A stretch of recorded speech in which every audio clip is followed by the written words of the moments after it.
The New World Order. Those are the roots of trouble.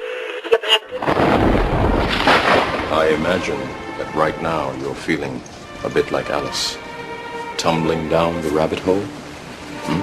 Let me tell you why you're here. You're here because you know something. What you know you can't explain, but you feel it. You felt it your entire life.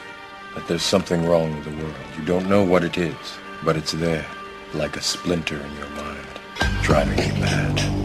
It is this feeling that has brought you to me. This is your last chance. After this, there is no turning back. You take the blue pill, the story ends. You wake up in your bed and believe whatever you want to believe. You take the red pill, you stay in Wonderland, and I show you how deep the rabbit hole goes.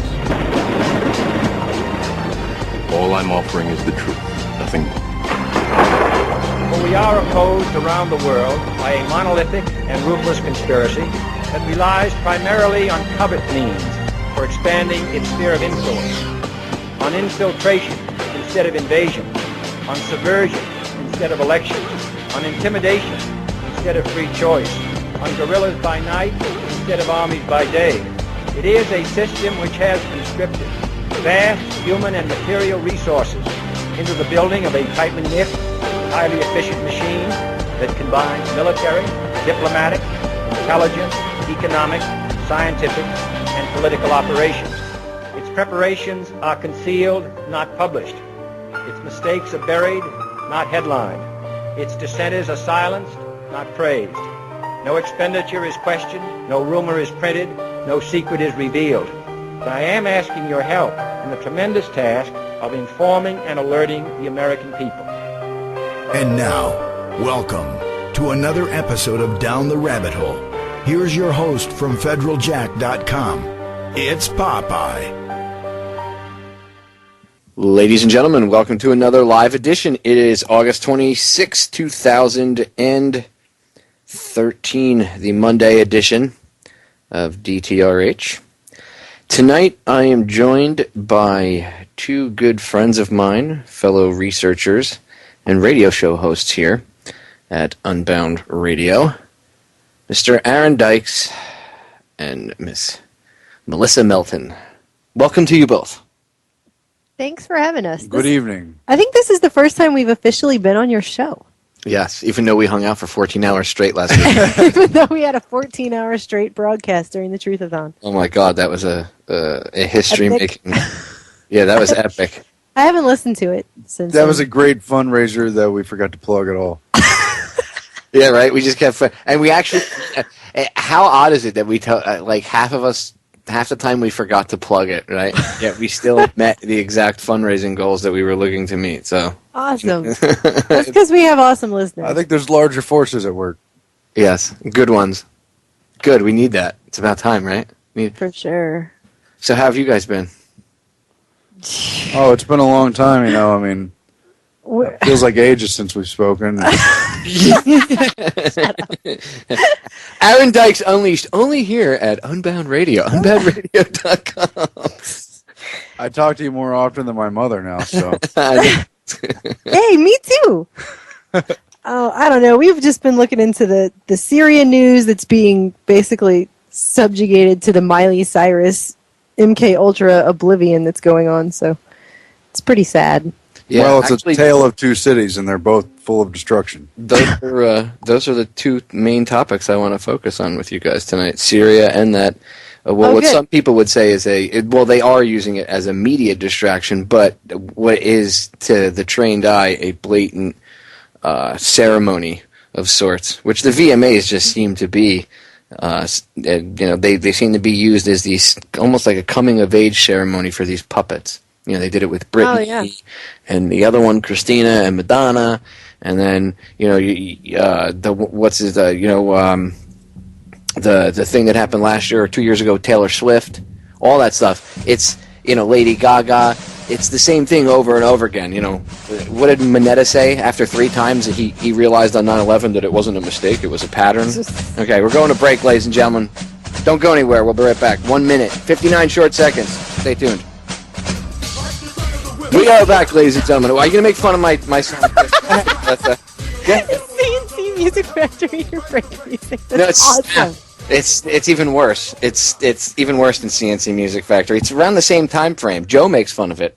What is it? It's called Snap. That's the name of it. Oh, that's what that is? Yeah, it's even worse than CNC Music Factory. That's awesome, though. No, that's actually a really good message that we all need to have, so. See, yeah, that's why I put it in there. It was about what he was saying. Excellent. Yeah, I was gonna... Joe busts my chops mercilessly. It's like the one song.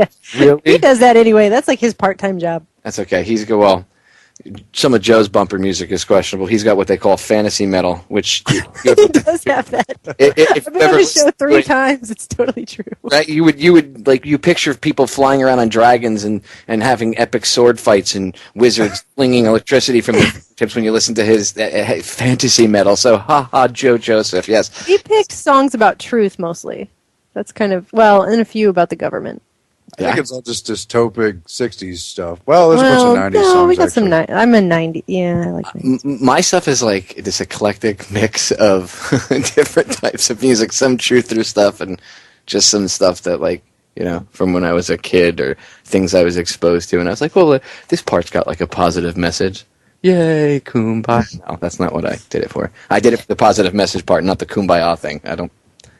I think that's excellent. We need more positive messages. We are drowning in a sea. Actually, this brings up a question I wanted to ask you on tonight's show. Okay. And I know that there's been a lot of this symbolism, occultic symbolism, Illuminati, satanic symbolism, etc. in media messages for quite some time. I know that is not a new thing. I mean, you can go back and look at, you know, the cover of Police albums where they're standing in front of a pyramid holding a hand over their eye and stuff like that from the 80s.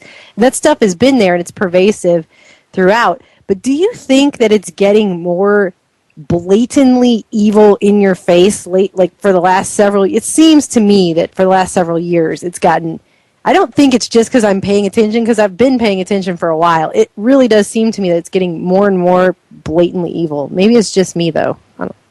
Well, they got to move the goalpost down the field, right? Yeah, do you think they're moving the goalpost down the field with some of the stuff that's going on? Your man just hit the nail right on the head. It eventually, like, they can't keep it at the same level because people are, you know, the regular mainstream brain dead. That's what, I'm not saying that as a pejorative term. That's the way that they would look at the mass general public, right? That they're brain dead. Even they are waking up subconsciously without even realizing it. People are starting to see, hey, wait, this doesn't make any sense. So yeah, they got to push those. So they're hitting it harder. Of course, that's what I thought. Well, they're scared. They can't do things at a nice even pitch anymore either because they're scared. Because hey, people are waking up, like Brzezinski said a couple of years ago. That people are becoming aware of global inequities, you know, and all of a sudden people are realizing it's not just your backyard anymore. Exactly, and they're realizing what's going on, and they're realizing, hey, there's this small elite group of, you know, wannabe elitists that think that they can have the right to control everything, and that's not fair, and that you know, a lot of the shenanigans that have been going on, they've been behind, and people are becoming aware of that, and they're scared. When we were doing the 14-hour broadcast, I said to you guys, and I've said this repeatedly on here before, the police state is a physical manifestation of that fear. They're scared of everybody. So that's why you see the cops running around and chesting up all the time and acting tough now. That's why we have a ridiculous number of SWAT teams and like 150 SWAT raids on average a day in this country. Yeah, and for the stupidest things now, people are getting SWAT raids for like not paying parking tickets and stuff. Yeah, that one lady got a SWAT raid from the Department of Education, who is armed because of something having to do with dishonest application for student loans or something. I mean, it's insane. But they would never abuse their authority, Melissa. Stop it. Of course not. I don't know. They love us all. Well, and their favorite remains raiding a garden because it might have marijuana somewhere, when it's vegetable gardens in almost every case, and clearly they're intimidated by people growing their own food.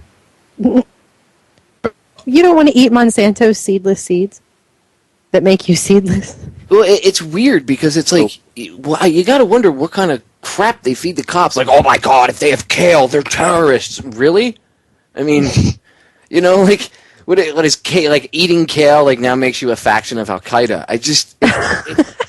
It doesn't make any sense. Well, no, if that were true, they'd give us $3 billion, right? Right. Well, that's true. That's true. Then they wouldn't be raiding you. They'd be friendly. They'd be driving up in their limos and talking to you and shaking your hands. That's true. So obviously, get to have dinner at the White House. Well, they start laundering kale money on Wall Street. We're getting somewhere. Well, I think you can Dykes head, Aaron. Unleashed. Right, Aaron Dykes Unleashed, only on Unbound Radio, unboundradio.com. Aaron, you hit the nail right on the head. I think they're going after people because they're intimidated for them being able to grow their own food. I think that's what, because it doesn't make any other sense. Like, they go in and they rip up the vegetable gardens and hold people at gunpoint. They're like, oh, get on the ground, scumbag. I'm taking your veggies. Like, really? Why? It's vegetables, dude. Are you going to raid Whole Foods next? Like, what's the point? Well, it's like the ultimate jealous girlfriend syndrome. I mean, if it came down to it, which of these two things could you do without? Vegetables or government? That's a good question. That's pretty basic, straight to the point. Good question. I like that. I could do put without that on a government. bumper sticker. I could do without government because government literally means mind control. Literally, it's Latin, govern, and then ment.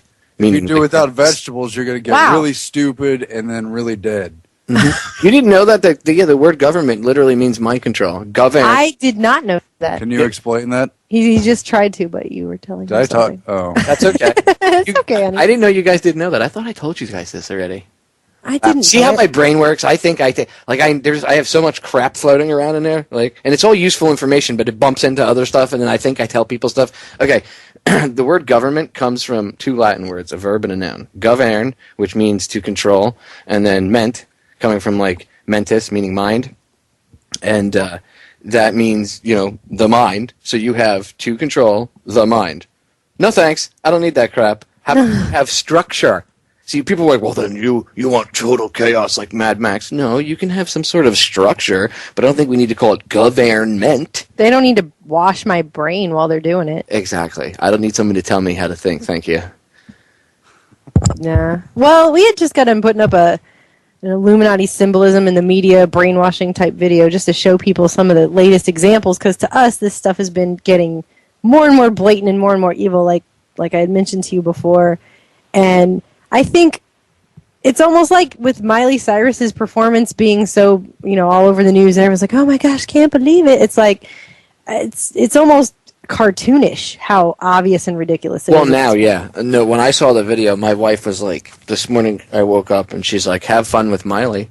First thing she said to me, she knows what I do. And I was like, and I looked at her like, that's kind of creepy. And she's like, oh, wait, you haven't seen Creepy. And I was like, oh, no. And she's like, yeah, the VMAs were last night. And I was like, oh, how could I have forgotten? And she's like, wait till you see the video. So she sent me a link to the video, and she's like, watch this. And she's like, I think my favorite part was actually the reaction of Will Smith and his kids. I saw that. It's an audience cam, and you...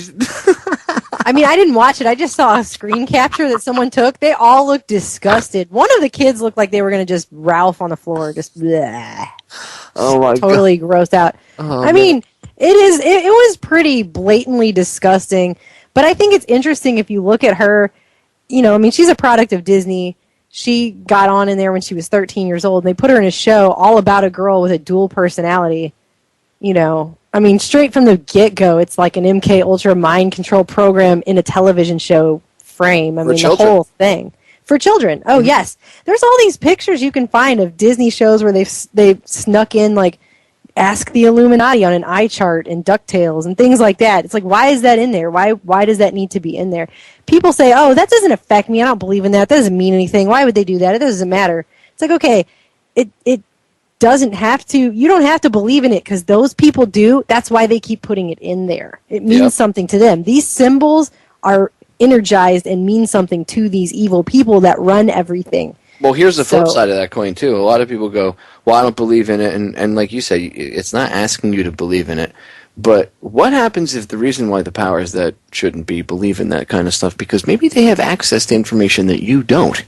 And maybe there is more to it than that. Exactly. Maybe their power, maybe their heart, they're using that to adulterate and harness some sort of universal power or twist some universal law for their own very benefit, which actually happens quite often. But of course, if you don't know about this and you're dumb to it, well then you're not going to even understand that stuff. And so many people don't even want to go there. They kind of hit the brakes and stop because they don't want to go that far. But it's in the dark area, but I know you know about the mind war and people like Michael Aquino. I mean, where's the conversation on that? Because mind war has been declared. Are they actually pursuing that mind war? We have every reason to think they are, but how come we're not having that conversation? Well, we had people attacking us because we made a video pointing out some of this blatantly evil stuff and what it's doing. And they were like, well, you didn't point out the fact that occult doesn't necessarily mean evil. It just means, it could be good also. And swastikas were good one time. And you didn't point out this and that and the other thing. And you guys obviously you're out of your league talking about this stuff. And I mean, we're the first to admit there's a lot we don't know. We just started researching this avenue. But, I mean, from everything I can see, things are just getting more in your face. And it's just more and more disgusting. And it's almost cartoonish how ridiculous it is at this point. And I think almost maybe that overreach of it being so in your face, blatantly ridiculous, is actually maybe waking more people up. It's having the opposite effect of what they want. Well, yeah, they have to speed up, and because they have to speed up, they're kind of screwed, because now, no matter what, once this awakening started, it's a snowball that cannot be stopped. It's a domino effect that cannot be stopped, and they're doing everything in their power to stop it. Why do you think they're going after the internet? It's all about communication. The basis for almost all of our problems, whether it's in health, whether it's in politics, whether it's in our personal lives, is what? A breakdown in communication. How do diseases work? Usually, a breakdown in communication in your body, between your immune system and your body, right?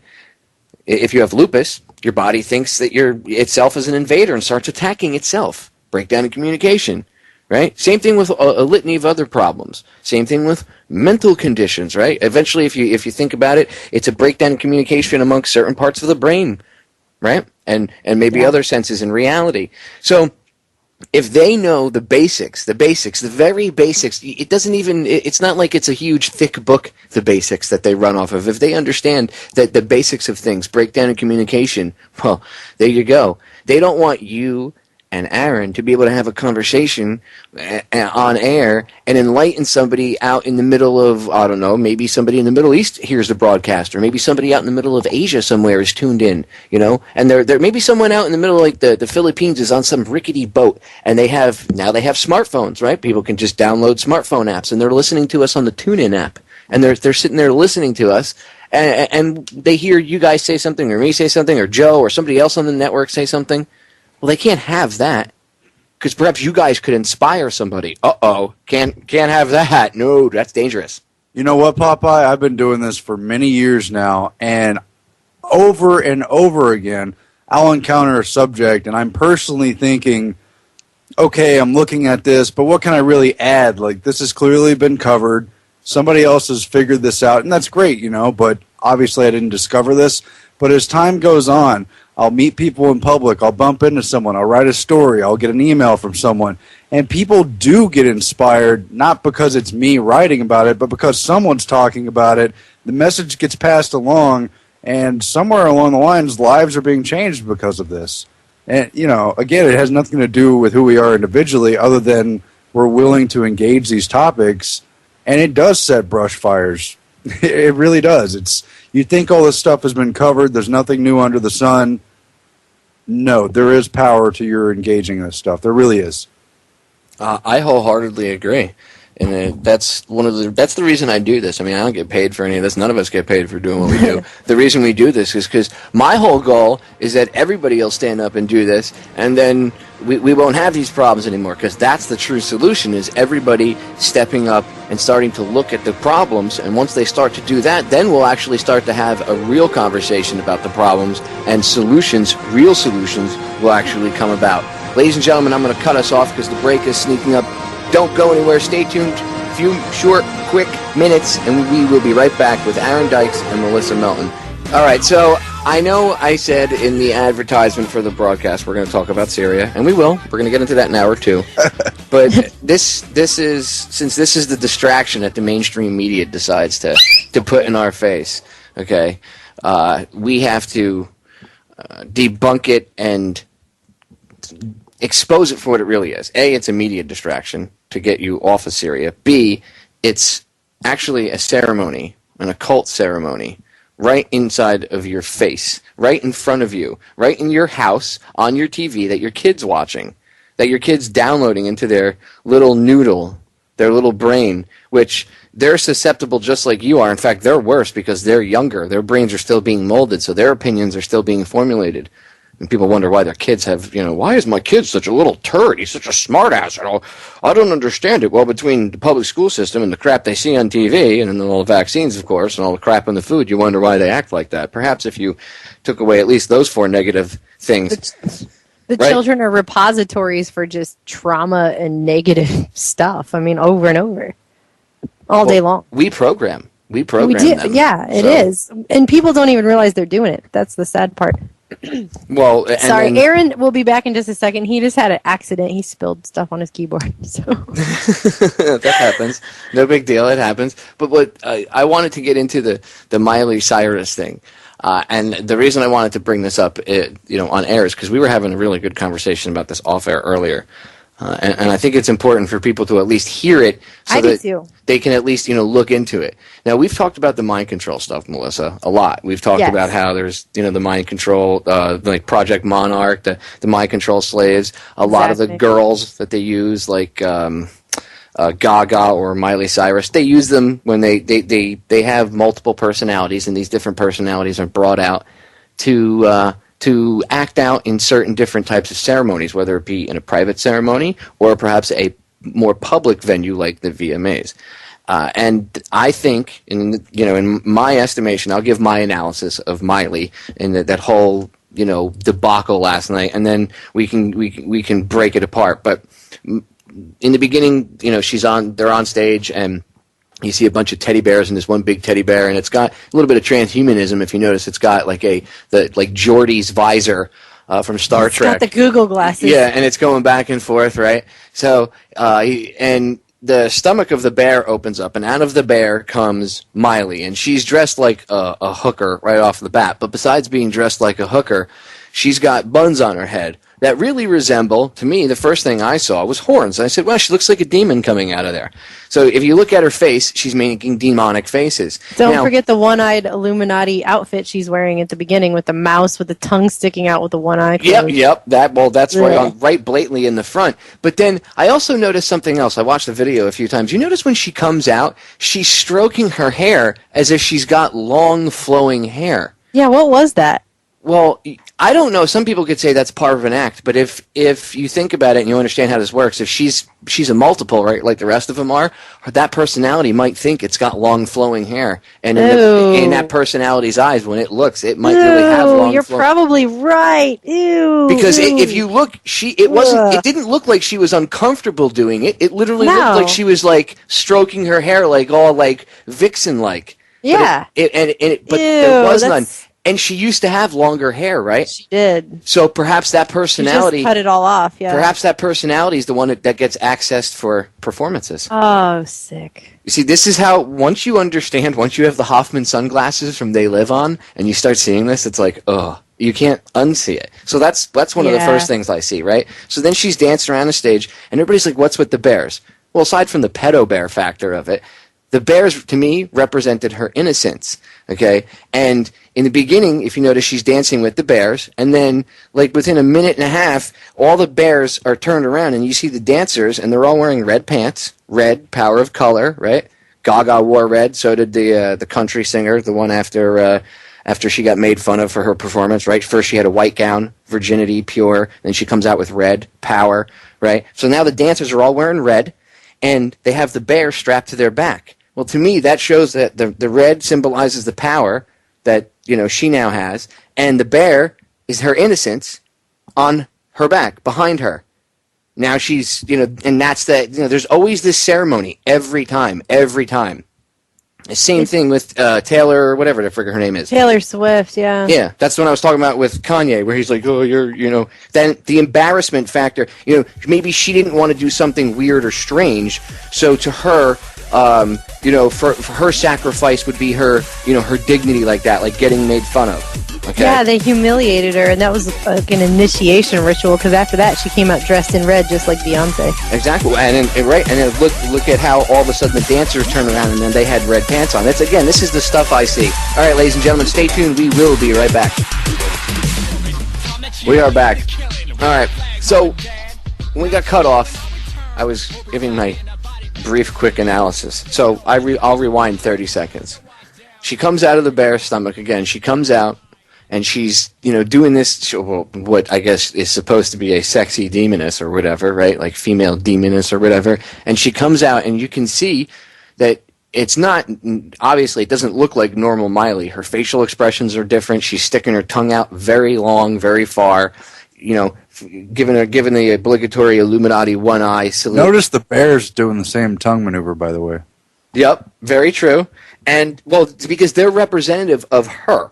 Or an aspect of her personality, her innocence, right? So they have to mimic almost what she's doing, because now they went, they're representative of her innocence, going from little Disney girl into whatever the hell she's supposed to be now, hip hop hoe, and I guess that's her new genre now.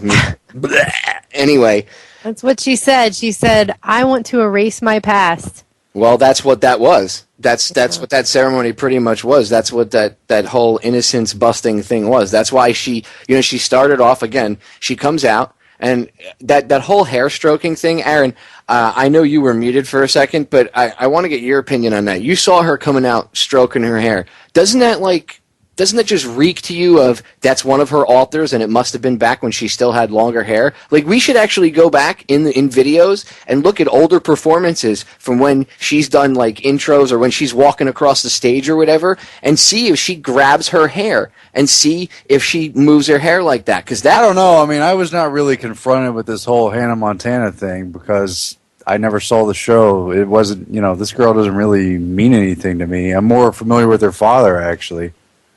But, yeah, I mean, she definitely fits the pattern, and without a doubt, she's acting like a demon on purpose. Not even doing a good job of it, really, but I don't know. It's just disgusting. It's almost cartoonishly ridiculous at this point how obvious it is. Well, again, they're in a rush, but there's also I think a lot of it has to do. I don't think it's one thing in general. I think it's a mix of a lot of things. There is like a killing of care, or killing of Care Bears, or killing of bears, or the killing of innocence thing. The MTV. We did a video. MTV put out a promo that is a bunch of cavemen summoning a Baphomet head with a third eye with a hypnotic swirl in the middle that sucks them into a tunnel filled with basically things that barf things and disgusting stuff, and an eye like puking black liquid. And it's basically saying, we will control your mind, we will junk up your third eye. And then at the very end, the cavemen's heads are cut off and put on a wall. Like, we have stolen your mind. We have encaps, like the whole thing is blatant. They might as well just come out and straight up say what they're doing at this point, I guess is my point. Like, why even have symbolism or anything? It's to the point where it's so obvious that you can basically, all they have not done so far is get up in front of a chalkboard and spell it out. I mean, it is that level of pathetic. A couple things, though. I mean, the public is so doped up on psychotropics, black market drugs, alcohol, the general depression of the declining economy. Television, which is their soma. Dependent on GMO foods, literally addicted to the television. I guess, but it's like... etc. Who knows what this is triggering in some people in the population, even if it's a very, very minute fraction. I mean, it goes by so quick. That's a huge faction. That's what you just said, Aaron. That's a huge piece. They're playing... and that's a twofold piece. One, the people are dumbed down, and two, they're playing and betting on the fact that the people are stupid. That's why it's important for people to have this type of conversation just to begin with about this. Not the faux, oh my God, can you believe Miley wore that? No, really? I mean, toddlers and tiaras and all the other stuff that you expose these little girls to, and you expect them not to be hoes? Really? Okay. How about let's have the real conversation about what it represents. and about the background meaning of things and why they do this type of stuff like we're having tonight. That's the conversation. I guess it's kind of breakdown too. Like there's places in Eastern Europe or Russia where you don't really get surprised when women fall into prostitution because that's just one of the major avenues that it heads towards because society's so depraved and it's so dictatorial and one-sided that it just is where things head. And they're pretty much selling the message that girls today can look forward to being a hoe or a nobody. And it's really sick. And at the same time, though, they've got these flamboyant events on TV because fewer people than ever are tuned into TV. So they want to create an internet meme and get everybody talking, even if that's the awake people. I don't know. That's what I'm thinking about. I think it's a mixture of that, the panic, the outright in your face, them doing things, but also I think one of the other things is there's that aspect of that karmic debt thing where they really believe in that universal law where as long as they tell you that what they're doing to you, our silence is consent, just like the law says that your silence is consent. Even if you don't know, they say ignorance is no defense, right? So if we're told, whether it's in a movie or not, okay, the rule doesn't state, right? It doesn't break down in detail. You can't show them on an MP3 player or or an iPod or something, but you could show them, in a movie. It doesn't break down what's okay and what's not. It just says if they tell us what they're doing to us and we don't care, then it's okay that they do it to us because, we're whatever, we brought it upon ourselves. They told us, and we're just going to sit back and take it. So there's that whole aspect that they believe that they're not going to hold the karmic debt. So then they do things right in your face. You're right, though, because we're looking at the part where they have the bears on the backs instead of just the people in the bear suits. It's very much like a drug addict with a monkey on her back. She's got a big stuffed teddy bear on her back that I guess she's symbolically trying to shrug off because now she's some kind of skank adult or whatever. That's why they brought out Pedophile Man in his pinstripe suit. Oh, it's all awful. He's 36 or 37. She's like 20. I tried listening. I understand some. Like I've gone and listened to Gaga stuff and slowed it down and tried to break apart her stuff in the past, and I've broke it down. And I have videos and stuff about it. But I listened to, and I was just really watching for the symbolism of it all. You know what I mean? But when you're paying attention, you're trying to listen. None of that song made any sense to me, at all. Like it's pretty much just be a hoe, shake your ass. What do they call it? Twerk. So shake, which is shaking your ass, right? Grinding your ass into a guy's pelvis. That's what they were doing. So the message is be a hoe, shake your booty, have promiscuous sex at a young age, and you'll make it in this world. And if you you're sure not going to be a mother for a household with two parents and a working father. Exactly. You're probably not going to be working in a factory. Should I go on? I mean, what's sick about it is that Hannah Montana was on for, 6 years or something. All the little girls watched it. They sold all her crap in the freaking Walmart or whatever from China and just proliferated that wholesome family, image that they do at Disney to suck all those girls in who are all going to be about her age and watching her now and be like, oh, maybe that's how I should be. Maybe I should go act like a complete slut. And that's the whole thing. It's not just her. She's like a beacon to basically demoralize a whole generation of young girls. That's exactly what she is. It's disgusting. That's disgusting. Exactly what she is. You just hit the nail on the head too, Melissa. That's exactly what they use her for. It's not really about her. I mean, they use her in the performance. A lot of nails too, by the way. Target-rich environment. Well, let me tell you, but they use her to control the minds of the young girls. Look, let me ask you a question. When you were a kid, you're a female, so you can attest to this. When you were a kid, they used, how old are you, Melissa? What, you're 30? Right? I'm 33. Okay, so you're around the set. Okay, then you remember, do you remember Tiffany? Yes. Okay. They marketed her the same way that they do this stuff, except that was the 80s older version of it. That was a more tame version because they had time to be more laid back about it. So it was more that's covert. The thing. Yeah, I mean, for example, the new Kesha video. That is blatant, ritualistic, satanic sex magic. The whole video. I mean, there's a girl standing in a circle of rocks, and there's a pink flame shooting out of her hand, wolves are doing it, and then this Kesha girl's all writhing on a bed while they flash upside down crosses at your face. I mean, that's the video now. That's a music video that's being shown now, and it's really just, I mean, when would that have ever been a video? If that was aired 50 years ago, people would have shit, excuse me. No, you could say it. They would have shit themselves. They would have shit themselves. I mean, that's what would have happened. People would have been like, my God, what has fallen upon this earth? And they would have prayed. I mean, people would have been praying at the sight of it. It is the most disgusting, putrid thing. Even 25 years ago, if they had done that 25 years ago, they would have had people all over them. And now, I mean, I would expect to see the hardcore Christian right come out and at least be like, her videos have satanic symbols, and literally doing a good job of maybe pointing it out. But nobody. No, they're not.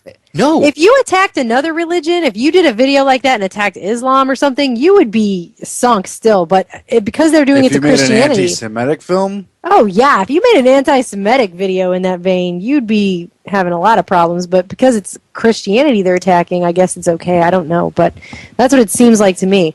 And what's interesting about it, too, is even Kesha put up a tweet. Like, she tweeted something about how she didn't even want to sing that song. They made her sing it. And the tweet got pulled down within like an hour of her tweeting it, never to be heard from again. She never commented on it. But she said, I didn't even want to sing those lyrics. They made me, like in all caps. It's very creepy. But there's no such thing as mind control or MK Ultra. I mean, no girl. This girl, I mean, if you hear her talk, she didn't get up in the morning and go, you know what I'm going to do today? I'm going to have a satanic sex magic video with ritual orgies. That's going to be my day. Like, no one does. People don't. They're not inclined to just do that. You know how brainless people are, though? Because they, like, when they see a mindless, like a we'll call it, you know, basically a mindless puppet dancing around wearing certain clothing right on a stage or wearing certain types of, you know, outfits at a bar or whatever, they go and then try to be trendy and buy the same clothes. I've seen women wearing shirts that are inspired by Kesha's stuff that she wears, and it's literally upside down crosses. Huge. Like, they have new upside down cross t-shirts. Rihanna was wearing one that actually says control, and then across it says minds, like mind control. But people have no idea. They look at it and they're like, oh, that's so cool, Rihanna. It's like, how do you not see it? There was one that this guy was wearing that said, it was an upside down cross, and it said obey, possess, but when it got down to the horizontal axis of the upside down cross, it actually said obey, possessed. And it's like, how do you not see that? It's right in front of your face. It's blatant. It's in your face. But people are just like, oh, yeah, that's the way it is. I guess people just, you know, they get demonic after they're in rock and roll for a while. It's like, what? Or like this whole pervasive myth that if you're a young girl, when you get to you hit 20 or you hit 19, you suddenly want to become a whore? Like, that's just your natural inclination? I don't think so. Pretty sure that's not how it works. First of all, newsflash to the young ladies. Okay, I know you get attention from guys when they're like, "Oh my God, nice ass, nice, look, she looks good, nose pants, or whatever." It's hollow. It means nothing. Exactly, and they're definitely thinking about you for 5 minutes. Definitely not a year. They're not going to take you home to mama. I could tell you that. Because a guy that wants to take you home and do all sorts of dirty, disgusting things with you doesn't want to take, well, maybe sometimes, but more often than not, you know, if the guy's treating you like a slut and you're just being used like a one-night stand or a booty call or whatever, you're not going to get taken home to meet mama because he hasn't put you in that category. Just like the women put the guys in the, you know, just friends category, guys put women in the just a hookup or just a booty call category. And you'll fool yourself if you. And a lot of that is, you know, perpetrated by these dumb movies that are put out there and everything else, and all this crap that's put out there through these magazines, and then all this crap like MTV. And you know, unplug from all of it. Your idols should be. Well, honestly, if you want a female idol, have Melissa as a female idol. No, don't have me as an idol. Well, hey, you know, it's a good example to look at. It's better than looking at somebody like one of these other retards they point people to. At least you do something useful. Well, the message that they're pushing on people is obviously they have this new thing that Miley's always telling people, YOLO, you only live once. And they're pushing this idea that you shouldn't have kids because your life will be so much more exciting if you don't have kids, because you can go drink at the bar and go to the club whenever you want. But it's all hollow. It means nothing. You can buy as much crap from Target as you want, shove that into your house, but you're not going to be able to shove it into yourself and make you whole or take that crap with you when you pass. So it's kind of just pointless consumerism, and just, it's disgusting. I don't understand how people get it's false fulfillment. It means nothing. A lot of people don't even. Well, it's easy, like you said before. So many people are out of touch right now, and for so many different reasons. That's one of the reasons. I'm going to cut us off though because the break is sneaking up on us. Ladies and gentlemen, do not go anywhere. More of this insightful conversation coming up. Stay tuned. All right, ladies and gentlemen. So during the break, as usually happens, the conversation gets interesting and gets deep. And we've been focusing on the mind control aspect here.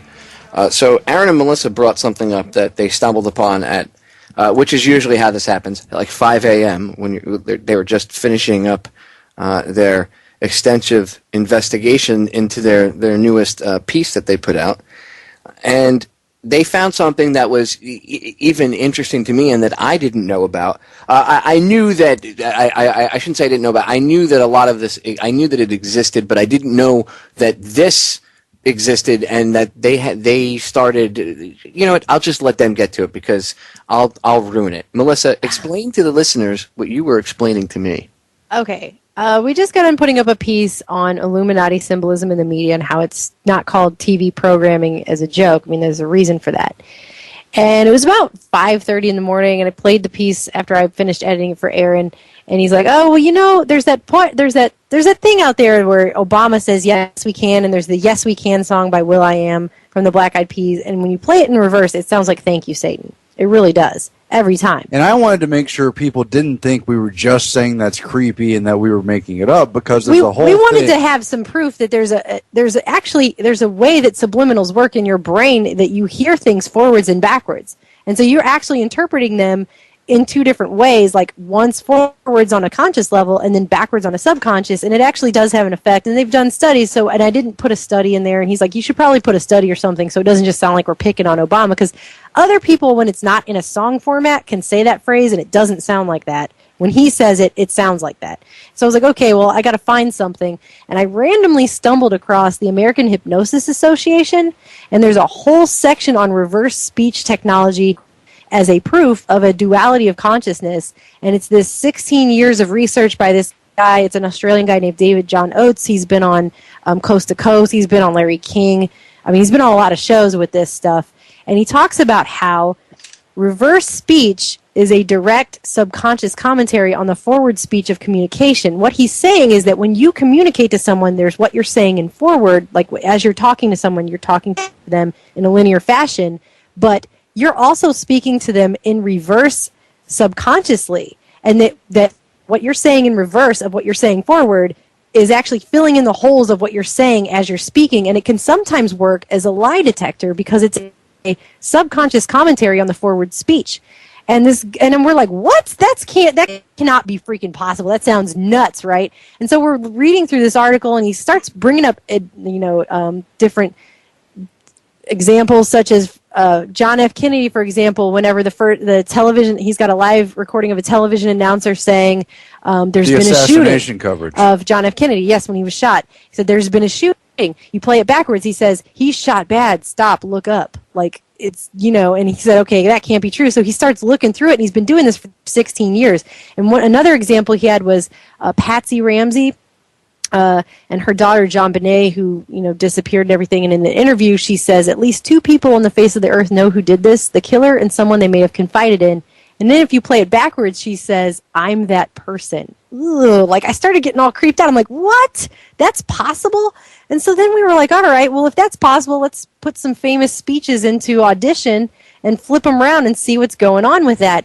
Oh, my gosh.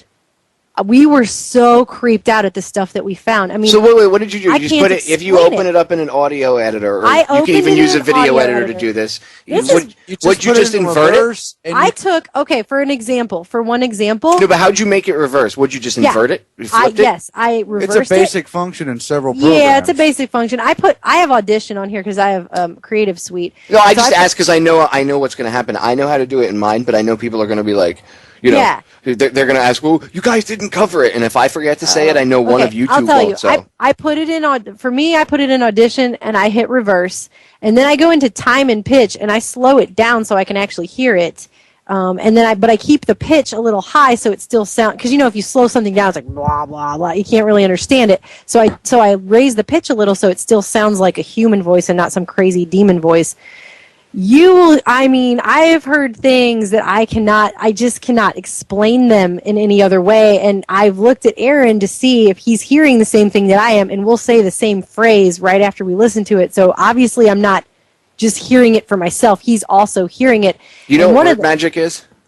Yes, sigil stuff. Do you know that the English language is actually perverted? I have heard this. I've just started looking into this, yes, but I've heard this. It's actually reverse of almost everything. Most of the words that we speak commonly and phrases we use, they have reverse meanings, and a lot of the times that things that have a negative connotation actually aren't negative, and it's done that on purpose. And it's to keep you away from the real knowledge of how you work, how your soul works, how energy works, a lot of things. I think it's to keep people ignorant of a lot of important things. It goes about how with the study of cymatics. I actually found this out. I started looking at this because of Ben Stewart, because I got a chance. I saw his first movie, Esoteric Agenda, and I interviewed him years and years and years ago. And then he put out a second movie, Chymatica, and he was like, "Hey, check this out." When he was first releasing it. And the information just blew my mind, and I looked into it further and further, and it just makes more sense. It's one more big, huge puzzle piece that fits in. And you man, I'm telling you. I'm going to cut us off, though, because guess what? Okay. The end of the first hour is already here. Ladies and gentlemen, don't we go just anywhere. got started.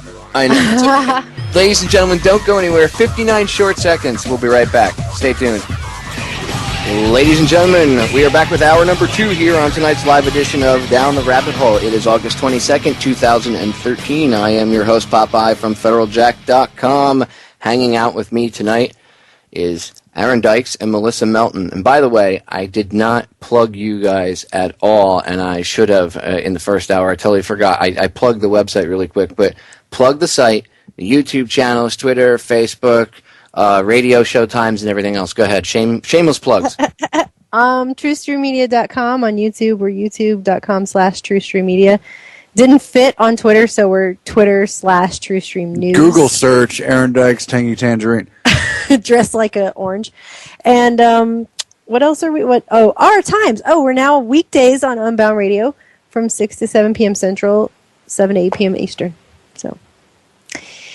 When is Aaron starting his second career as a stand-up comedian? I really hope it's soon, because I would like us to go on tour as a duo with that. That'd be awesome. Actually, you guys should comedy. That would be a great way to wake people up.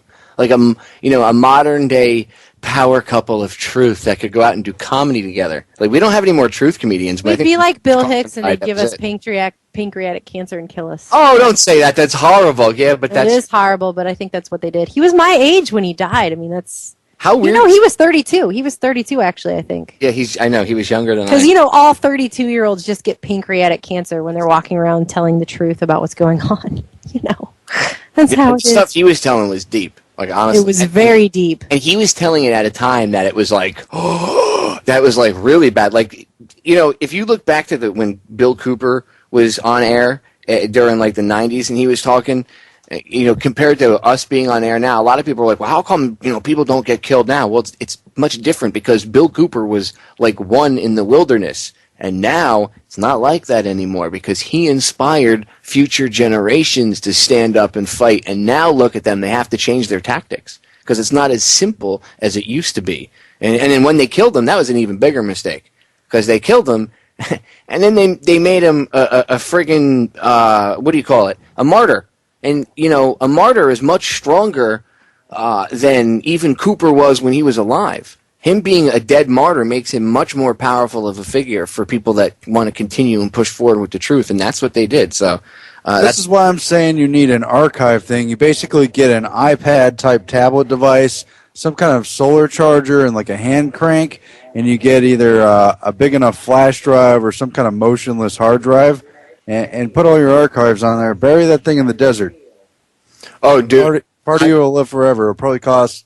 I don't know. I'm guessing $1,000. Somebody ought to be able to make that out there. I don't know if I know how. I've been trying to figure out how to make like a bomb-proof, like apocalypse-proof flash drive that can hold about 7 or 8 terabytes of info, so I can just put everything I have acquired, even all your shows, all of everybody's radio shows, everything in just one huge archive, dude, and then bury it somewhere, and we could leave cryptic maps in the future. We need that. We need that so bad because they're bastardizing everything. Let's do it.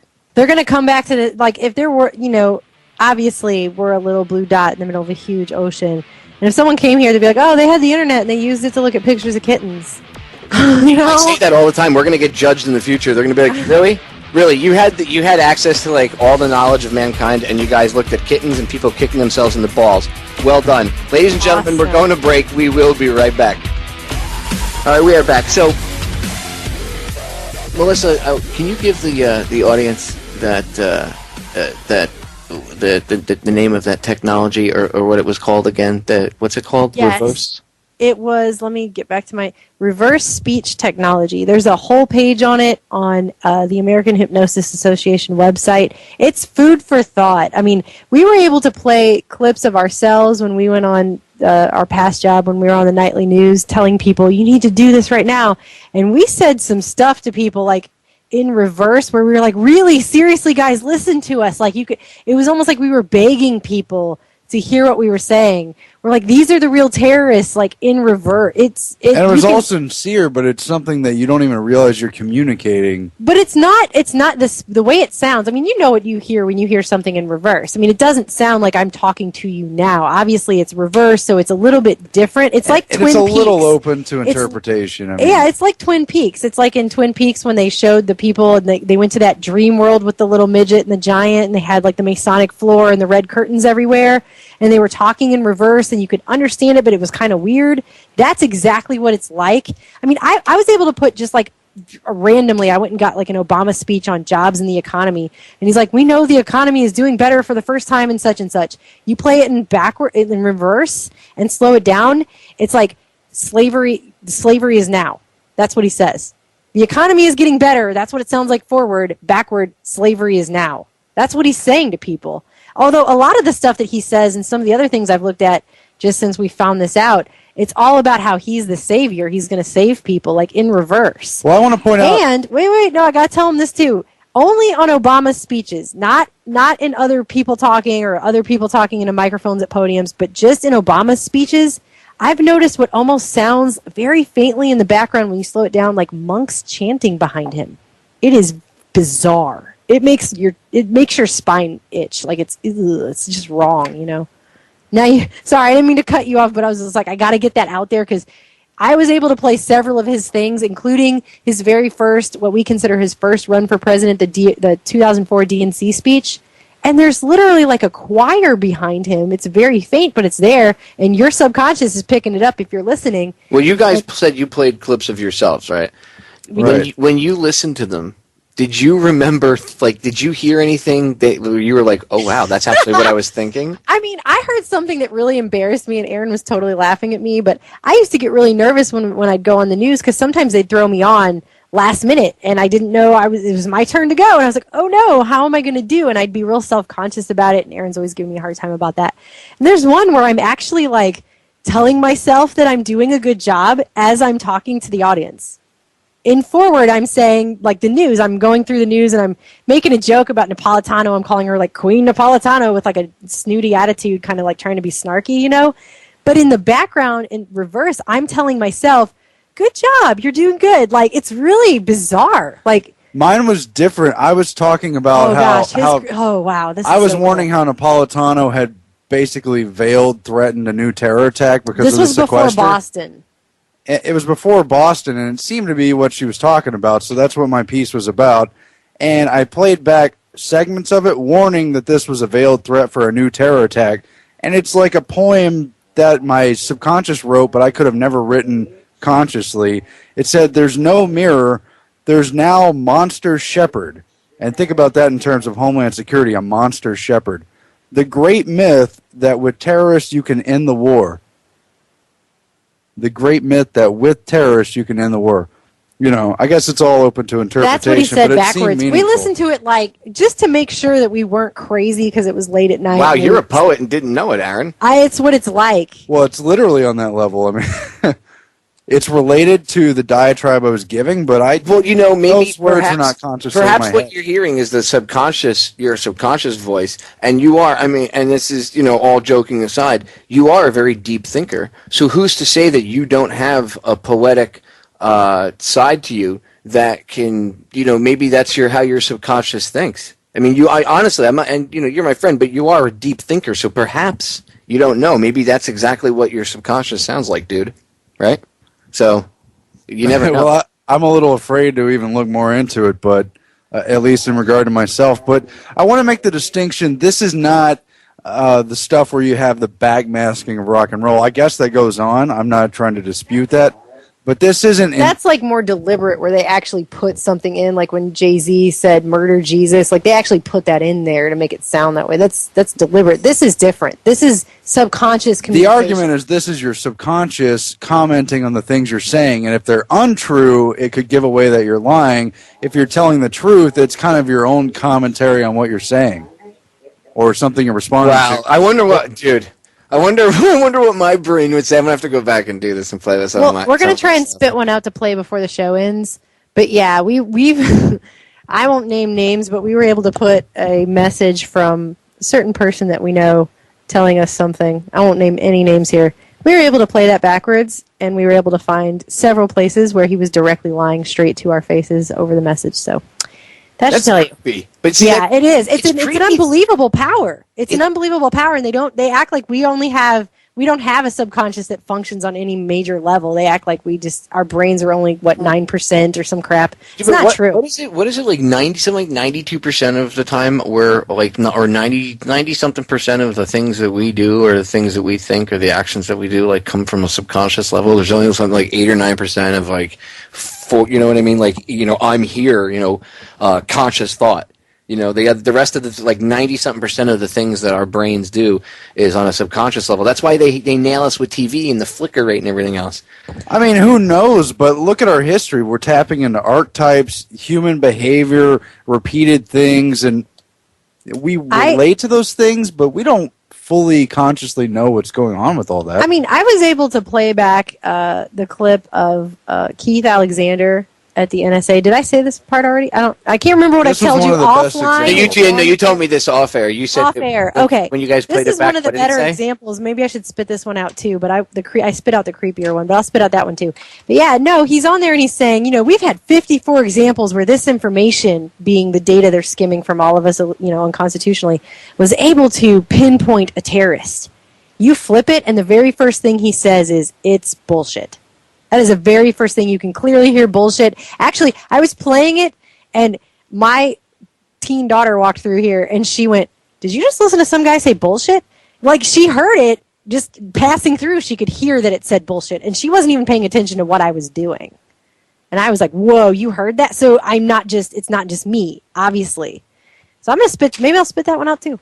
Because, it goes on and on. Just Obama talking about the economy and saying, slavery is now. It's so... Now, I wouldn't blame anyone for being skeptical about this stuff. We were totally skeptical. Don't take our word for it. Don't just take the study's word for it, but take it into consideration.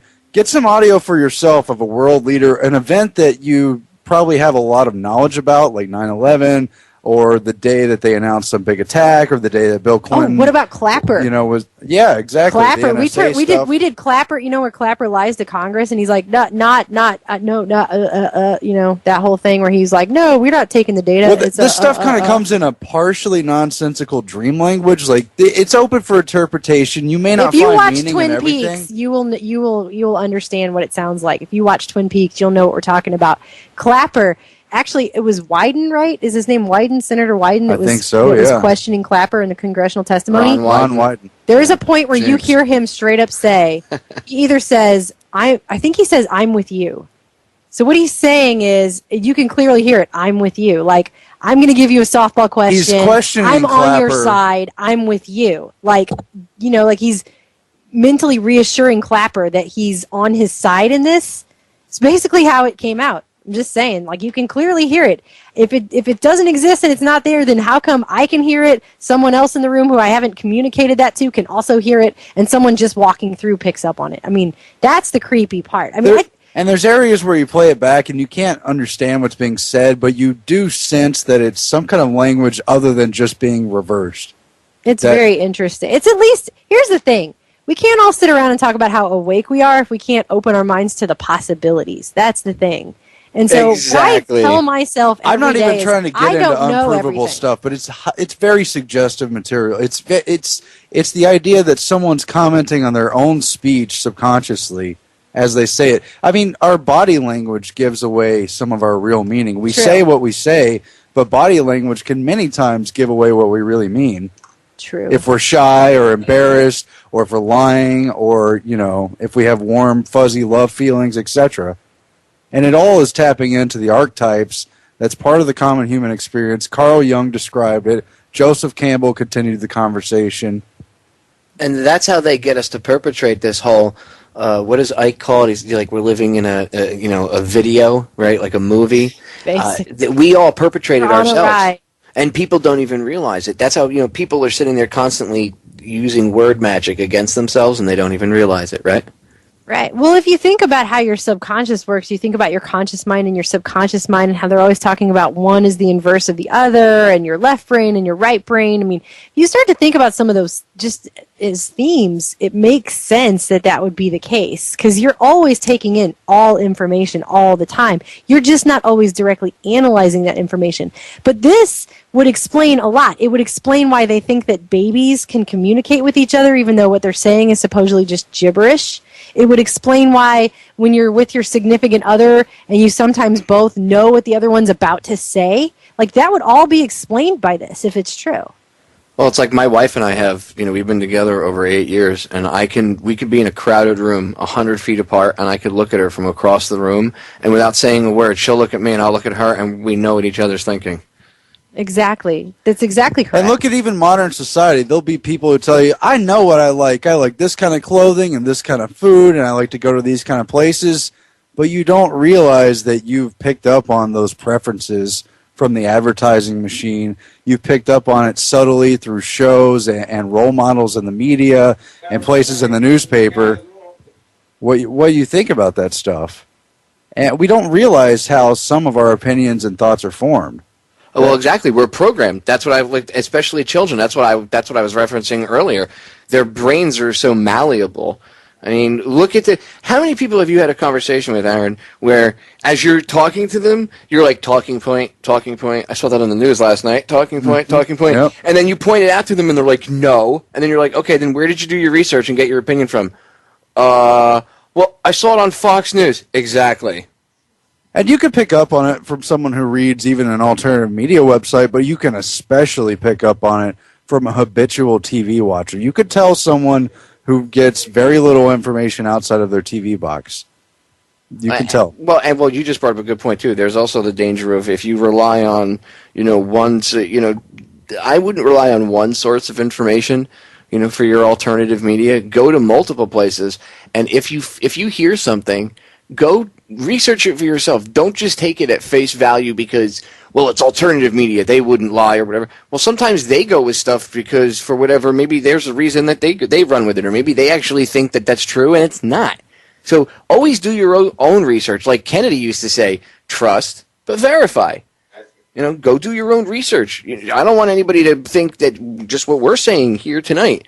Don't think that what we're saying is gospel, and just because Aaron said it or Melissa said it or I said it, oh, well, it's got to be true because the three of them were talking about it. No, I want you to be challenged by the information and say, well, okay, this sounds crazy. I have to go look into this, and then go look into it for yourself, because that's the only way you're actually going to understand this, and it's going to sink into your noodle, and that the neurons are going to start to fire. And it's not a diss. I'm appreciative and loving towards anyone who's on this journey trying to awaken, but you could tell the difference between someone who heard the boil-down headlines and repeated them as a topic versus people who took those headlines and did their own research, and they have other points to bring to the table, and did you know how it connected with this? Because it's never-ending. That's the whole theme of your Down the Rabbit Hole show. Yeah, dude, there is no bottom. I've had people ask me, is there a bottom? Because the further I go down, it just seems that it goes deeper and deeper and darker and darker. And yeah, that's the whole point. It is. If there is a bottom, even I haven't seen it yet. That's how dark it is and how deep it goes. But we have to be willing to expand our minds to look at the information. It doesn't mean you have to believe it with your heart and, bend down on knee and worship it, but you have to at least be open-minded. All right, ladies and gentlemen, stay tuned. Break coming up. Don't go anywhere. We will be right back. All right, ladies and gentlemen, we are back. So, during the break, Aaron and Melissa, ever the tech-savvy couple that they are, they've been trying to work on audio to get some of this reverse stuff together for you. And by the way, yes, I know we will. I'm going to get into Syria after the bottom of the hour, but the mind control thing goes into how I'm approaching Syria tonight, because basically they're running around using mind control and appeal to emotion and scariness and, oh my God, the children, to justify bombing. And it's the same kind of stuff they did with the Iraq incubator babies. And if you want, you can go listen to the audio. It's up on YouTube. Just look up Iraq incubator baby lies, and there's a ton of audio about it. But mind control is used against us every day on so many levels. And since they blatantly threw Miley Cyrus up there last night, what better of a way to tackle two subjects? A, get into the occult aspects of it and what it was and throw that out there, but then also expose this stuff. I mean, this stuff is really creepy.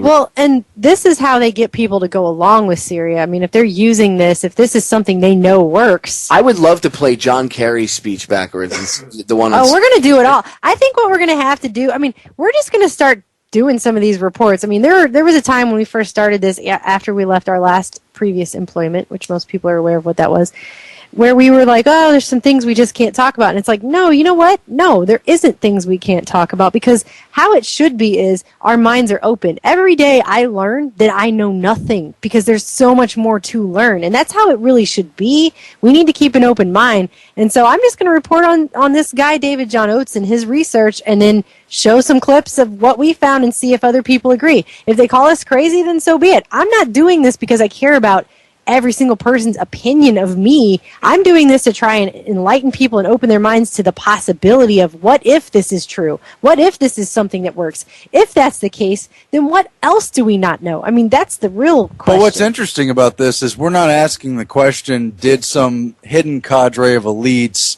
plant signals into someone's mind to get them to play back messages? We're asking the question is your own mind, are the minds of our leaders revealing something to us when they speak through subliminal messages? In terms of, the mind picks up and perceives much more than happens just on the above board, above consciousness level. And we know that's true. Everybody knows that's true. Right, and let's take it one step even further. If that's the case, and that is the subconscious mind speaking, what can we learn from analyzing things that we've said in the past and other things that other people have said in the past? And I'm not talking about the petty crap where people are like, oh, I'll find out if my wife is screwing my friend. No, look, I mean, that's fine if you want to do that, but I'm talking about bigger things, like, how about if we look to ourselves and finally maybe we're honest with ourselves? How about that? I mean, that's what it was. Right? It was pretty embarrassing to play that clip of me on the nightly news cheering myself on, because obviously that reveals a weakness in myself that I'm like trying to tell myself, you're doing a good job, but we're all human. And repeat that. Repeat what you just said. It made you uncomfortable. Why, Melissa?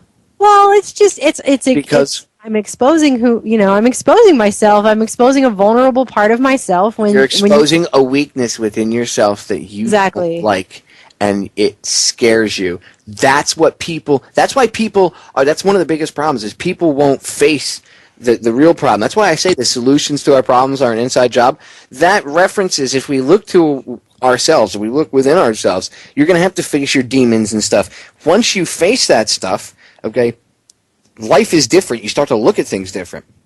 Things aren't so adversarial for you. I mean, it's really I've done this myself. So I speak from a place of, look, I've done this, so it's not like I'm like, oh, do this, and then I don't do it. You know what I mean? Well, and in hearing myself do that, I mean, there's actually one part where I'm like, right on. Like, I can, I'm saying right on to myself.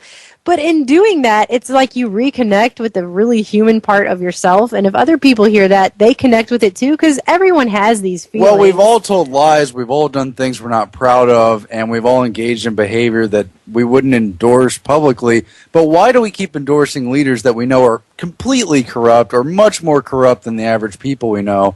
And why can't we change ourselves? You know, you got to learn from your mistakes, I guess. And some of these things that are being said, here's what's interesting. Everyone's like, oh, yeah, well, you just flip the sounds of the words phonetically, and that'll just be what it is. No, that's not what it is. Try it. Everyone should try it. Because that's not what it is at all. Sometimes you say things that there's no logical reason why it should sound like that in reverse. And it does. Like Aaron's poetry? Like Aaron's poetry, exactly. I was on the news and I was telling people about Queen Napolitano, and I was talking about her, sequester speech and how she's basically threatening. And at some point in the reverse, I'm telling people on the news, and I can hear myself very plainly say, these are the real terrorists. And I'm saying it so forcefully, but it's in reverse. We are back, ladies and gentlemen. So, before we segue into Syria, I want to let Aaron play this audio that he played for me during the break. And it's Keith Alexander when he was at the Black Hat conference and he got heckled. And when you play it backwards, you can clearly hear something. So I'm not even gonna I'm not gonna tell you what to listen for. I'll let you hear it, and then we'll talk about it. And then I've got an additional reason why it's doubly interesting, but yeah, I don't want to spoil it either. We'll try to play it. Again, I understand this stuff is hard to believe, and it's up for debate, but just open your ears. We'll play it a couple times, see if you can hear it. FAA 702 provides value across 53 of these. And in roughly half of them, it was the initial tip. It was the initial tip.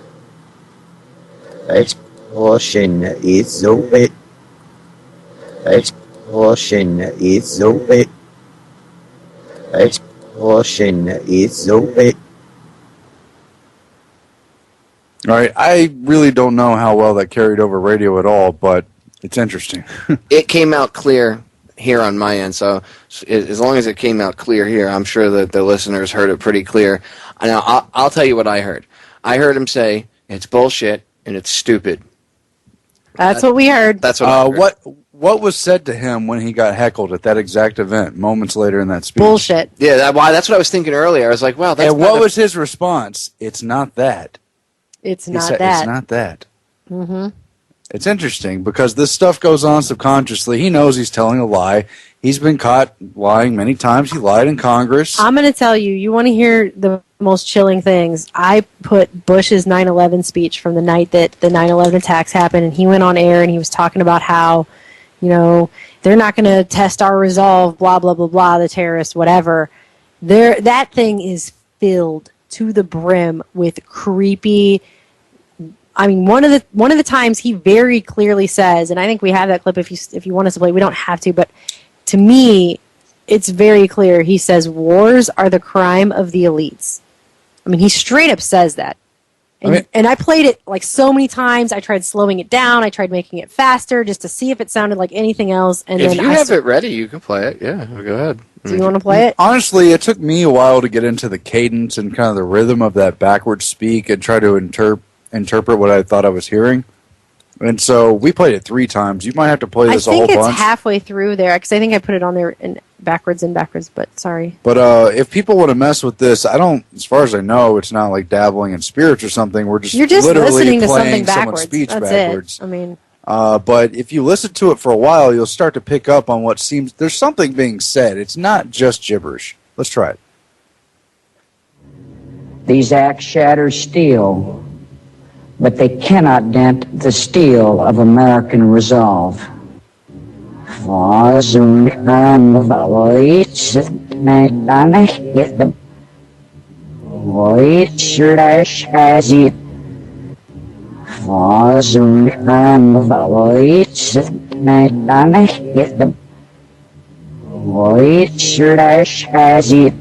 more time.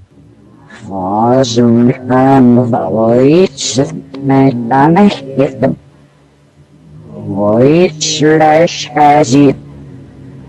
right, we'll leave it there, but it's very interesting. It's Isn't at it? least thought. I heard wars are crimes of the elites, and then the elites are Ashkenazi. That's exactly what I heard too. He says something else between there, but the way it supposedly works, according to the guy who does all this, who's done all the research on it, is that it's really not. It's not complete. Like, it's not supposed to be just a complete train of thought that goes on and on. It's every 6 to 10 seconds intermittently you will pick up on something.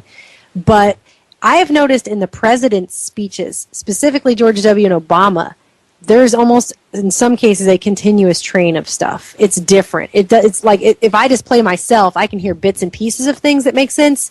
If I play the president's speeches, like especially key speeches, then it's much more heavy with just straight conscious thought. And if you heard that backwards speech from Bush, that was the day of 9/11? That was the day of 9/11. That was his first speech regarding 9/11. There's a lot of other stuff in that speech, too. I mean, the thing starts off with, when he starts the speech, and I flip it in reverse so it's backwards from the end, he says something like, we've got the Congress, we've got Biden. We've got Congress, we've got Biden and Dick, which I think is a reference Biden to Dick Cheney. Dick. I'm like, what? Dick Cheney, the tie-breaking vote in the Senate, right? The tie-break, yeah. And if you think about it, remember Luke Rudkowski, remember he asked Biden, he said, hey, how come you guys, when you guys were having a meeting with General Mahmoud Ahmed, and he wired $100,000 to Muhammad Atta, how come you guys didn't, you guys were having a meeting with him, how come you guys didn't detain him before he left right around 9/11? How come you didn't detain him?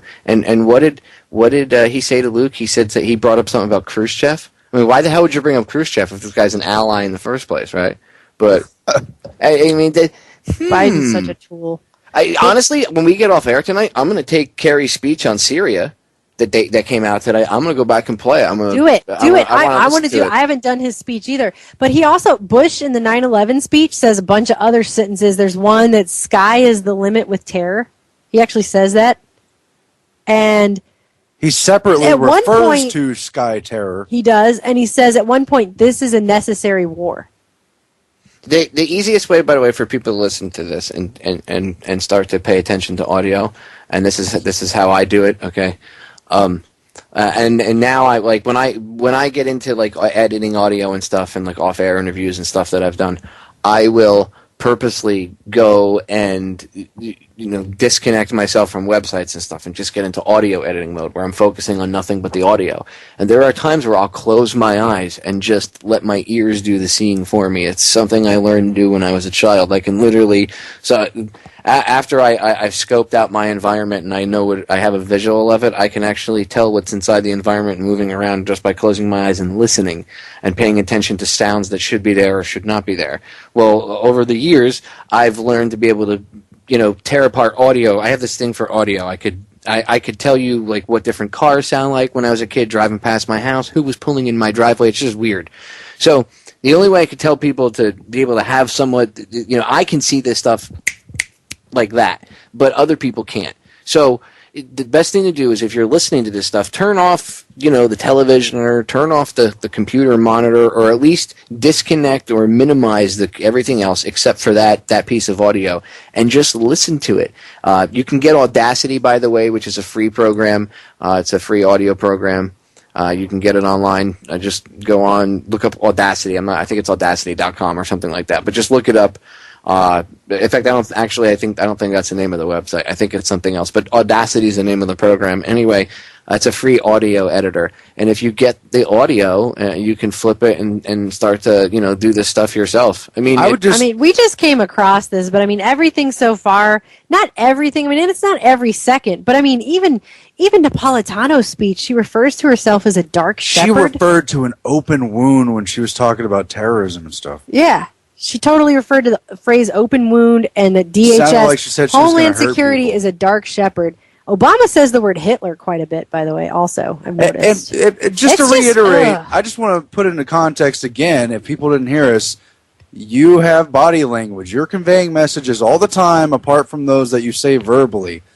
Do not think your mind is also having messages that are not what you're forward speaking out I to other mean, there's people. a reason they're how many hiding all this crap in the symbolism. How many people watch TV shows where the person, their favorite TV character, is saying one thing and smiling, and on the inside they're like, "I hate this person." Blah blah blah. Blah. Well, I mean, imagine a hypothetical fear situation. If you were forced to walk a tightrope over a flaming fire with alligators at the bottom at gunpoint, you would be trying to actually do the task. You would be reverting to fears that your ancestors or maybe cavemen had. You might have an inner monologue about, oh boy, you can do this, I hope that doesn't happen. Yeah, and that comes out in our speech. That's the thing. And I'm sorry, but nothing I've done so far in the research of this has debunked it. Everything I've done has shown me that it's absolutely the case. I'm going to have to look a lot more into it before we put together a report. But I'm not afraid to say things that people don't agree with anymore. I mean, it's just not who I am. It's never who I've been, actually. And now that I'm not working in any kind of constrained environments, I don't feel the need to be afraid of things that can't be readily explained with your standard textbook definition. And I mean, like this serious stuff, yeah, I'm going to go get Kerry's speech and play it backwards. I'm going to see what he really meant, if that's the case, and just see if anything shows up. I mean, why not? Might as well try it. Did you notice he didn't even look at the camera through half the speech because he kept he's reading a prepared speech, but it's like you got to wonder. Aaron calls him the skeleton. Yeah, I love Aaron's nickname for him. The skeleton came on air and he's like, this is unacceptable. First of all, undeniable. Yeah, let me ask you a question. How do they know that it was the Syrian government right off the bat? Oh, they did it. But how did you know? Because, the rebels said that they did. But you've admitted yourself that at least... How did they know 2 years ago this would be the big pretext? Hey, let's all talk about the fact that propaganda's been made legal now for the first time since 1947 in this country with the signing of the last NDAA. And let's all talk about the fact that Voice of America, which is our government's news arm, put out images of the Syrian rebels. One of them, they're sitting and cleaning their guns, and you can find this on Wikipedia, and it says something in Arabic on a wall, spray painted, and then in English they also spray painted, "We shall be free," or something like that. And it's like, why would these people take the time to spray paint graffiti both in Arabic and in English? Well, but the PSYOP team that went in there and set the whole thing up would. Come on. I mean, Debka File's been talking about this since at least March or May of last year. Sorry, I've got seeds I'm eating sunflower seeds on the break. I'm sorry. It's not a polite way to talk. I'm not very polite. I'm sorry. That's rude. That's okay. I don't care. It's late. It is late. I'm sorry. But seriously, though, since last year, they've been talking about how the rebels were going to use chemical weapons and they were going to blame it on Assad. That's been out there now for over a year and a half at least. And now this is going on, but I'm sure that's not it, even though it's been admitted in alternative news media, talked about for over a year. Yeah, I called it over a year ago. I said, because I had gotten an email from someone I know that said, hey, you might find this interesting. You might hear talk of chemical weapons or biological weapons use, more than likely chemical weapons use on civilians to be blamed on Assad.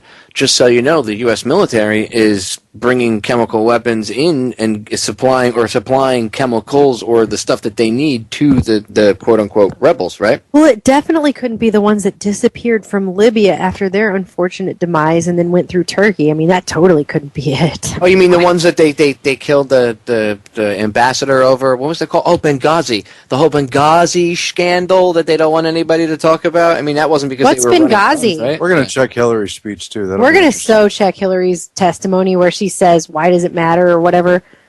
Oh, yeah. She's next on the list. How about the thing where she cackled? Well, that was actually probably... Ew, I'm scared to listen to that, because I'll tell you what I listened to. You saw the inner evil on the outside when she was cackling, so... I put one of our reports in there, that one that we just did, where Beyonce talks about how when she puts her hands up during her performances and something comes into her, oh my. Oh, Sasha Fierce. My soul has to live.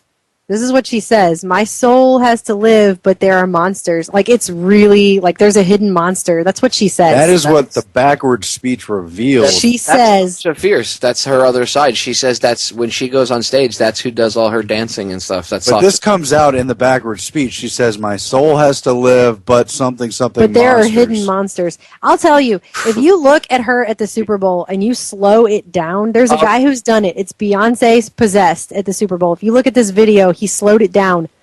You can see the moment where her eyes go pitch black, her throat becomes twice its normal size and juts out of her. It's like all the muscles in her throat become, it almost looks like a bullfrog. And then when she comes down from that, like there's a moment where she looks afraid, and then suddenly like her eyes just go pitch black, all of her muscles are just like sticking out, and her throat like bulges out like a bullfrog. And then the guy goes, and Beyonce has left the building. And then when you look at her face, there's nothing feminine about her features anymore. And people were remarking about how she looked real manly in the second half of her performance. Look at it in slow-mo. It will chill you to... I don't even want people to look at it, actually, because it scares me. It's scary. It's creepy, but it's true. That's where that meme came from, where she looked like the Incredible Hulk that was going around Facebook. I know. People think demon possession's not real. If they don't it's want to real. believe that, look at that video and tell me every definition we have of demon possession in this world is explained by that video. All right, we are back. Final segment, and that went by fast. So, I'm going to have to get Aaron and Melissa on just to tear apart Syria, because this is, I mean, we went off the roadmap. No. It's not that we went off the roadmap. I wanted to get into mind control in Syria, and I kind of knew that mind control should be with you guys a 2-hour show, because it's not... I can go into the deeper stuff with you guys, and because you guys have researched it as well, and you're... Well, we have a lot to learn. Yeah, but you guys are open-minded, and you've looked into it, so I can do a deeper broadcast on mind control than I could if I had, maybe other people on. So I wanted to stay focused on it, because it's actually a really big, important factor in what's going on. Again, I mean... The incubator baby's crap, Oh my God, they're gassing people. Well, if it is, it's the rebels. Assad, it just makes no sense. So later on in the week, if Aaron and Melissa are up for it, and when they have a little more sleep, I'll have them back on, and we'll do, maybe we can play some of Carrie's speech backwards. Well, by then, yeah, we'll have it ripped apart. It's a good idea. So we'll have more time to get into it. So. Syria, really quick. Yes, I mean, I think they're trying to use this as a provocation to bomb them, and there is a very real possibility that sometime within the next few days that they could pull something off. And I have to check, because I can't remember off the top of my head right now, but I think there's something around the end of August, beginning of September. There's some sort of period of time that they like to do sacrifices to as well as like they do in April. So, I have to see if that's maybe why they're ramping it up now. There's a lot of factors to it, but we'll do another show specifically getting into Syria, later in the week. But for right now, last few minutes, let's focus on this mind control stuff. Again, one more time, what is this stuff called? The reverse speaking again, so people can go look it up themselves? It is reverse speech technology, and the guy who's been studying it for over 2 decades is David John Oates. And apparently he went to the American Hypnosis Association's annual conference and gave a whole presentation where he showed clips of presidents and other people saying things. I mean, it's pretty mind-blowing. But this is separate, by the way, from like the Led Zeppelin backmasking of My Sweet Satan and that kind of thing. No, it's not like when they deliberately put something into music. This is a different thing altogether. This is basically your subconscious filling in the gaps of what you're saying out loud. It's basically what it is. It's amazing. And, well, you know what? If people want to see if this is real, I challenge them to, record a phone conversation of yourself with somebody else. And then go back and, flip it and listen to the conversation and think about, and the reason I say do it to yourself, because if you listen to what's being said, supposedly by the subconscious in the background there, perhaps it'll match up with what you were thinking. Melissa said that it matched up with what she was, around how, she was feeling, the nervousness, right? And it's not going to always be in your face either, like, oh, I'm right here, it's blatantly obvious. It's like every 6 to 10 seconds, but it's very much like I mean Twin the Peaks. meaning. Well, with the meaning, yeah, no. Because sometimes it's not always in your face, like yours showed your nervousness, so you have to think about the mindset you were in. You're like, well, I was nervous. Yeah. Oh, okay, well, that makes sense. And then, like Aaron, like I said, you said that it was kind of like this poetry. Well, Aaron's a deep philosophical thinker. He's a very intelligent guy. So perhaps that's how his subconscious does speak and think. You never know. Well, The whole argument is that there's a duality of our consciousness that people don't realize, and that we're actually exhibiting a bi-level communication every time we talk. And it's like Aaron said, you're putting off body language. People can feel your nervous, like they say, nervous energy. They can feel all of your energy. I mean, we're all made of energy. And so this only makes sense, actually. I mean, there's nothing about this that should be, oh, that's totally crazy. Why would you think that? But imagine if you look into this, Melissa, and you understand the potentials. If people could actually understand, the potential is amazing. Can you imagine, though, if instead of using it for stupid things and not even going after people, but imagine if people realize we take it one step further. Like, if this is going on, perhaps we have to relearn how we speak and talk to each other, and perhaps that would make people understand that the just basic communication between all of us has been retarded on purpose. Because can you imagine how different and better of a world it would be if we could all just communicate and get along just on a basic level? This guy has twin daughters, and he was able to do it from the time they were speaking gibberish. You know how they say babies can speak gibberish to each other, and they somehow understand each other, and it's not understood by science or whatever? He was able to do it to his 7-month-old twins and understand what they were saying. He couldn't understand it like when they were actually making the gibber sounds, but he was able to understand it when he reversed it, and it made sense. So, I mean, it's amazing, the potential for this, and it would explain why certain people become vulnerable, and they're like, well, we can exploit that guy because we know he's cheating on his wife, or we can exploit so-and-so because we know he's a pedophile, or we can whatever. I mean, a lot of that would be explained by this, because all they have to do is take a guy in a room and record him talking for a while, ask him questions. You don't want to tell people something? You might be telling them anyway. Yeah, but you know what I like? It also forces people to be honest with themselves. Yeah, it does. And if you face that's a good thing, because if we face our inner demons, deal with that, we emulate that energy outwards, and then, 100th monkey syndrome, the world as a whole would just be a better place. Guys, we're out of time. I wish I had another hour with you, but I'll have to bring you on when you guys are free, hopefully later in the week. So, Aaron, Melissa, thank you so much for coming on. Thank you for having us. Thanks, Popeye. Ladies and gentlemen, thank you for listening to us tonight, and I hope that this sparks some intrigue in your minds. And with that, we are out of here. We love you all. Remember, the solutions to our problems are an inside job. We're out of here.